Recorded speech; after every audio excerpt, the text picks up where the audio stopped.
ඔන්න අද අරගෙන ආවේ ගෙදරදීම ගම් කුකුල් බිත්තර වලින් ඍජුපෝම් පෙට්ටියෙන් නිවරදිව ගම් කුකුල් පැටව ගන්න විදිය පෙන්වීම සඳහා පළවෙනියෙන්ම ඔය වගේ හොඳ දවස් 3ක් ඇතුළත වගේ මේ බිත්තර තියෙන්න ඕනේ කිකිලියන්ගෙන් ගන්න.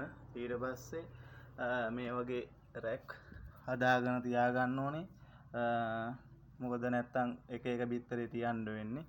ඒ හින්දා ඔය වගේ රැක් එක හදා ගන්න ඕනේ. ඊට පස්සේ බලන්න ඕනේ හරියට උෂ්ණත්වය. උෂ්ණත්වය මේ බිත්තර පෙට්ටියේ මැෂින් එකේ 37.5 වෙනකොට ඕෆ් වෙන්න ඕනේ.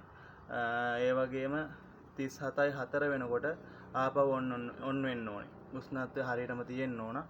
දැන් ඔන්න 37.9යි. දැන් ලයිට් එක ඕෆ් වෙලා තියෙන්නේ.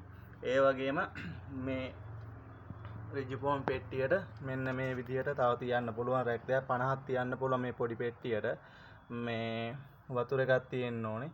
ඒ වගේම මේ රැක් එකේ 10 ගානේ ගහලා තියෙනවා බිත්තර. මේක උදේ හවස මෙන්න මෙහෙම දැන් මේ පැත්තටනේ තියෙන්නේ.